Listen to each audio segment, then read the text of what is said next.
Hello बच्चों, let's read the question. The question says that if 0 less than equal to x less than equal to 1, then cos inverse 2x square minus 1 equals.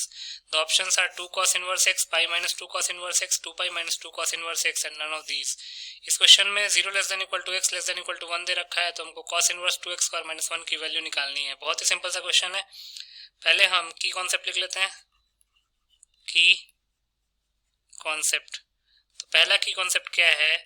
cos inverse cos theta जो होता है वो minus 2 pi minus theta के equal होता है if theta varies from minus 3 pi to minus 2 pi. Then 2 pi plus theta के equal होता है if theta varies from minus 2 pi to minus pi. Minus theta के इक्वल होता है if theta varies from minus pi to 0। Theta के equal होता है if theta varies from 0 to pi. Then 2 pi minus theta के equal होता है if theta varies from pi to 2 pi.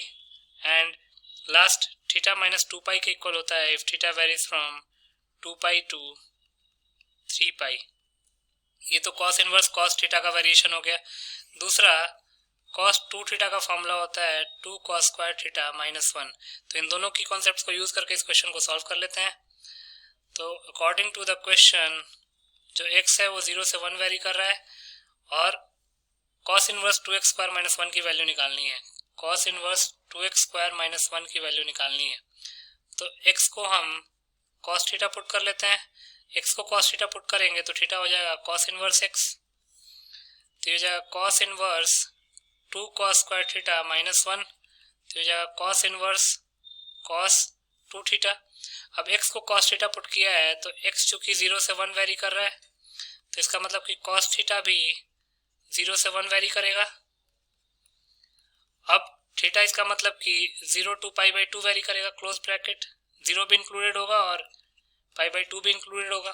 2 theta देखना पड़ेगा, तो 2 थीटा हो जाएगा 0 टू पाई। अब 2 थीटा अगर 0 टू पाई वेरी कर रहा है तो cos इनवर्स cos 2 थीटा क्या हो जाएगा? 0 से पाई में cos inverse cos theta theta के इक्वल होता है, तो cos इनवर्स cos 2 थीटा भी 2 थीटा के इक्वल हो जाएगा। अब थीटा की जगह पे हम क्या पुट कर देंगे? cos inverse x।